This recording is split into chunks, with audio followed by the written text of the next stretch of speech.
Segment 2, other than Egypt. Let me just go through some nations. You give me a sentence on each one, a sentence or two. Libya, population 6 million. As we tape this, the country appears to be broken in two. Rebels against Gaddafi seem to have captured the eastern half, roughly, of the country.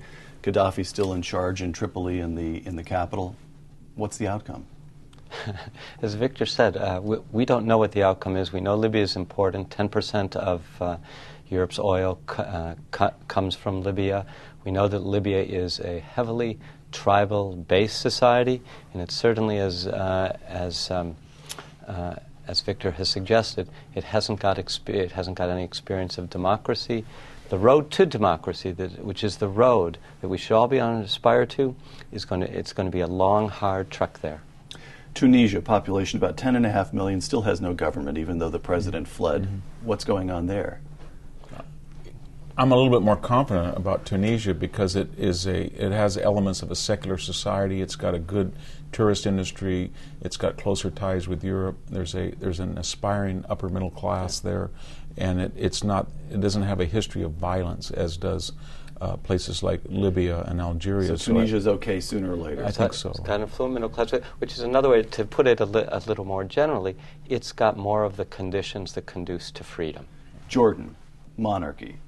Population of between 6 and 7 million. What's going on? And the king has dismissed his cabinet. There have been some protests. It doesn't have the feeling of something that's about to explode, though. No, but the king has got a restive Palestinian population. It's always been a problem in Jordan. The king's, relative to these other countries, the king's in a pretty good position, but he's certainly got his work cut out for him. It's and not as you get closer to Israel, the matter gets more complex. Tunisia, Algeria, Morocco, way off in North Africa, and the Gulf. right. But when you get right as a borderline state, you don't want to replicate the conditions that you had prior to 1973. Anytime Israel has a belligerent in Lebanon, Syria, Egypt, and Jordan, there's a war because it's strategically advantageous. So we're getting to a point where one could envision if something were to happen in Egypt or Jordan, we would have the exact conditions we had on the eve of the Yom Kippur War. Right. I'll come to Israel in a moment, but just two more countries, one tiny, one big. Bahrain, tiny little country, little island, population of just over 1 million people, but it's the base for the United States 5th Fleet. What happens in Bahrain? Again, we don't know what happens there. It's deeply problematic. Iran keeps making claims for it, but as you know, it's connected by a long causeway to Saudi Arabia. It's got a very significant Shiite population. It's very unstable. A lot to worry about which there. leads to Saudi Arabia. Population of 27 million and about a quarter of the world's oil production.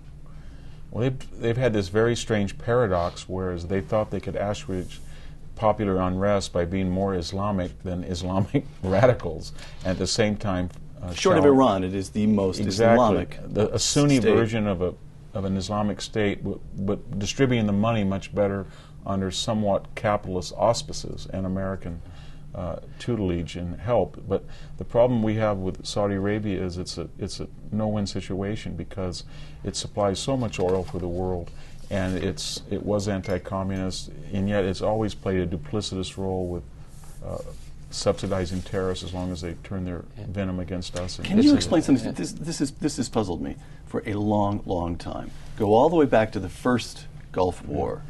Saddam invades Kuwait. Who's extremely nervous? Whose oil fields are next up? Those of Saudi Arabia. The United States of America puts in several 100,000 troops at vast, almost unimaginable expense, billions and billions of dollars, pushes Saddam out. We base our troops in Saudi Arabia.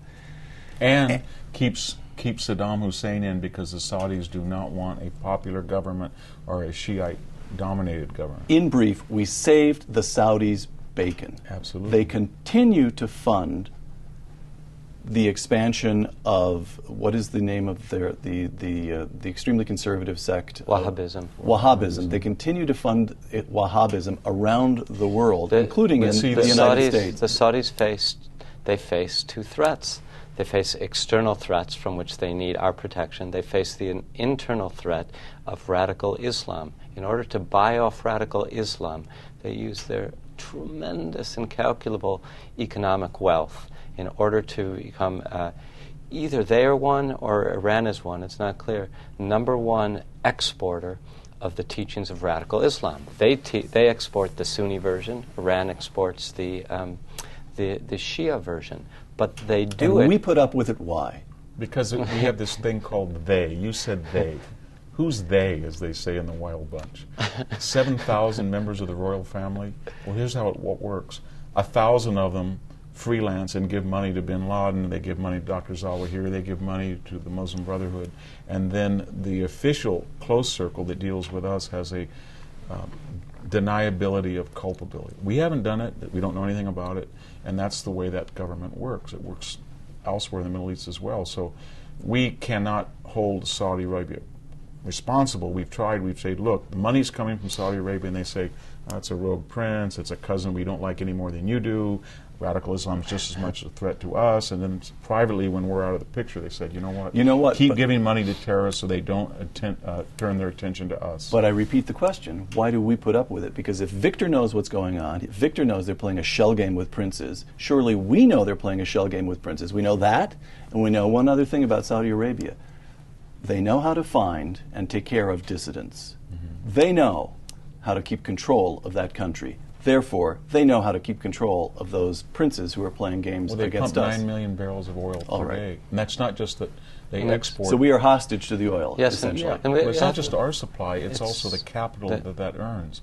And it floats around the world financial market. So if you really, you don't, I guess I'm not a big fan of our policy towards Saudi Arabia, but I guess it was predicated on the idea we don't want a Sunni version of Iran next to a Shiite Iran, and together 11 million barrels with all of this money and all of this influence and leverage and corruption of Europe and the United States. And it corrupts us too. Remember, we have all sorts of people who have a financial interest. And we have to make clear this is not just a matter of how much money they accumulate and our dependence on their nearly 25% of the world's proven oil reserves.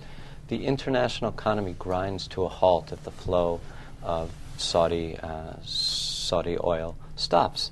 That means China, that means India, that means Japan, that means Europe. It's not because 17% or so of our energy comes from there. It's because Saudi Arabia holds the world hostage. That is a very sad fact of contemporary political life.